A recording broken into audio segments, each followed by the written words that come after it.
Well said. Unfortunately, this is nothing new for the survivors. The survivors, and I have been banging my head on the table for years about this. The survivors have been wronged by administration after administration, Justice Department after Justice Department for decades and decades. This is nothing new for them. I hate to say that, they're used to it by now. They're used to being used. They're used to being exploited. They were exploited by Jeffrey Epstein, and then they were exploited by the politicians, who surrounding themselves with Jeffrey Epstein. So they just continue to be wronged. In the 90s, the FBI learned of credible allegations against Jeffrey Epstein, and nothing was done about it. In 2008, Alex Acosta caught Jeffrey Epstein dead in his tracks, did nothing about it, slap on the wrist.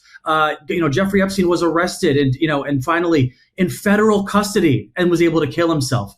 As you said, Ghislaine Maxwell was finally the only person in all of this, decades and decades of investigations into the most prolific predator of our time. She's the only one who's been convicted. And what happens, just recently, she's given a platform by the Department of Justice to just make things up and spout nonsense. And then she's rewarded for spouting nonsense after giving that platform by moving to a minimum security resort style prison. So while I hate to be so negative about this and put it in these terms, but this is literally nothing new for these survivors. They continue to be wronged. They continue to be exploited.